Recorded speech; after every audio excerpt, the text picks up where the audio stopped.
Saudara-saudari, marilah kita mendengarkan renungan dengan judul Membalas dengan Kebaikan, yang berdasarkan pada Injil Matius bab 5 ayat 38 dan 39. Kamu telah mendengar firman, mata ganti mata, gigi ganti gigi. Tetapi aku berkata kepadamu, janganlah kamu melawan orang yang berbuat jahat kepadamu, melainkan siapapun yang menampar pipi kananmu, berilah juga kepadanya pipi kirimu. Dalam nama Bapa dan Putra dan Roh Kudus. Amin. Saudara-saudari terkasih dalam nama Tuhan Yesus Kristus. Pertanyaan saya di awal renungan hari ini adalah, apakah mungkin melakukan apa yang diminta oleh Tuhan Yesus untuk kita perjuangkan? Bukankah lebih mudah mengatakan, kalau seseorang menyakitimu, balaslah dengan perbuatan yang setimpal juga. Bukanlah sesuatu yang mudah untuk dikerjakan, menerima begitu saja orang yang menjahati kita. Betul?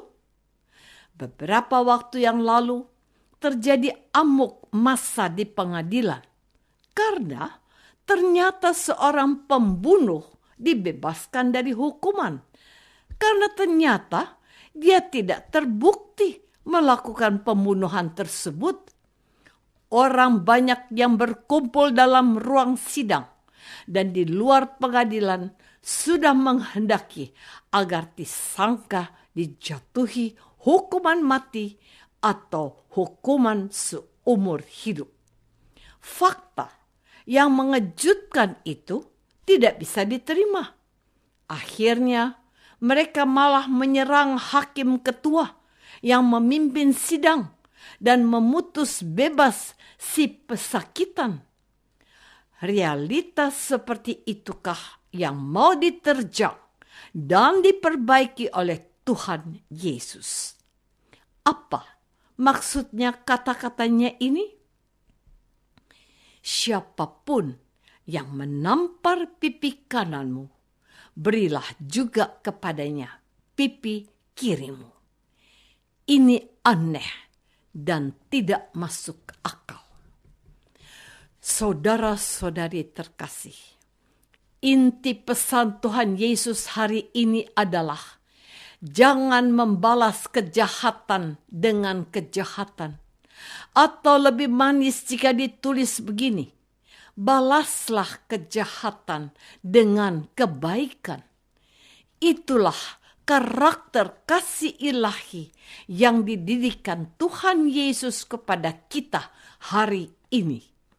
Lebih lanjut, kita dapat menemukan sikap seperti itu dalam diri Tuhan Yesus semasa hidupnya di antara para muridnya dan di tengah bangsanya. Kepada Petrus yang menyangkalnya sebanyak 3 kali, beliau bahkan mempercayakan domba-dombanya agar Petrus menjadi gembalanya. Kepada Thomas yang tidak mau menerima dia yang bangkit, kalau tidak melihat dengan mata kepalanya sendiri, Tuhan Yesus menjumpai Thomas dan bisa menerima kenyataan ketidakpercayaannya. Kepada wanita yang dituduhkan berbuat zina, Tuhan Yesus juga tidak menghukum. Beliau bahkan berkata, "Aku pun tidak menghukummu. Pergilah dan jangan berbuat dosa lagi." Dan lihatlah apa yang telah menimpa dirinya sendiri.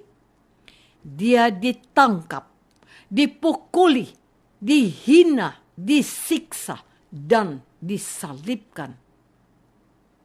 Yang didoakannya, "Ya Bapa, ampunilah mereka, sebab mereka tidak tahu apa yang telah mereka perbuat padaku." Saudara-saudari terkasih, sesungguhnya Tuhan Yesus sedang menenun jiwa yang mulia dan sesuai dengan kehendak Allah. Kehendak Allah itu sudah dapat kita dengar gemanya dalam kitab Kejadian. Ketika Allah menjadikan semesta alam dan dunia serta segala isinya. Allah melihat semuanya baik. Tuhan Yesus ingin agar kita memiliki karakter yang baik dan terpuji. Karakter penyayang dan pengasih serta mengalah. Inilah yang aku temukan dalam filosofi orang Jawa yang jarang dikedepankan atau dibicarakan lagi. Mengalah untuk menang. Itu tidak berarti bahwa orang Jawa membiarkan dirinya tidak dihargai atau dihina atau direndahkan. Kebajikan mengalah dan tidak ingin ribut-ribut tujuannya adalah untuk memenangkan hati orang tertentu. Maka saya melihat sesungguhnya orang Jawa yang memiliki karakter siap mengalah dan tidak mencari kebenarannya sendiri adalah watak kekristenan yang sudah ada dalam diri mereka sebelum mereka menerima Kristus sebagai Sang Juru Selamat. Firman, "Janganlah kamu melawan orang yang berbuat jahat kepadamu." Memberikan nuansa yang watak sabar, menghadapi segala sesuatu yang dapat melukai hati kita. Orang Jawa itu seharusnya orang yang sabar. Setidak-tidaknya menurut pendapatku. Mungkin berlebihan kalau saya katakan orang Jawa yang tidak memiliki tingkat kesabaran tertentu adalah orang Jawa yang sudah kehilangan jati dirinya. Tuhan Yesus butuh karakter orang sabar dalam diri muridnya. Saudara-saudari terkasih, sekarang kita mau menjawab sebuah pertanyaan yang juga bisa menjadi bahan perenungan kita. Kesabaran itu ada batasnya. Jangan keterlaluan. Kalau Anda tidak bisa menjaga perilaku Anda, maka saya akan bertindak. Kurang lebih demikian ancaman yang bisa terlontar dalam pergaulan sehari-hari. Petrus mempertanyakan kesabaran itu kepada Tuhan. "Sampai berapa kalikah aku harus mengampuni saudaraku yang meminta ampun kepadaku? Sampai 7 kalikah?" Dan Tuhan memberikan batasnya yang tak tercerna oleh akal Petrus, bahkan kita juga. Bukan, melainkan sampai 70 kali 7 kali. Waduh, bagaimana ini? Angka 7 adalah angka sempurna. Petrus mau menunjukkan tingkat kesempurnaan kesabarannya untuk mengampuni orang lain pada Tuhan Yesus. Namun, Tuhan Yesus mau lebih dan bahkan melampaui akal pikiran manusiawi Petrus. Petrus harus menggunakan jurus dan bahasa Allah. Mengampuni tanpa kenal lelah dan tanpa kenal henti. Mengasihi, dan mengasihi. Itulah karakter yang mau dibangun Yesus. Jangan membalas kejahatan dengan kejahatan. Kasihilah mereka yang berbuat jahat kepadamu, seperti aku telah mengasihi kamu. Bersediakah kita menanggapi kehendak Tuhan Yesus ini mulai hari ini? Apakah aku sudah berusaha mengasihi yang berbuat jahat kepadaku?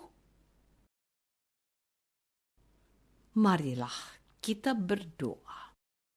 Ya Bapa, Engkau menurunkan hujan dan menyinarkan matahari untuk semua orang, untuk orang jahat dan orang baik. Ajarilah kami tetap mengasihi sekalipun kami dihina demi Kristus Putramu, Tuhan kami. Amin. Semoga kita semua selalu dinaungi dan dibimbing oleh berkat Allah yang Maha Kuasa, Bapa dan Putra dan Roh Kudus. Amin.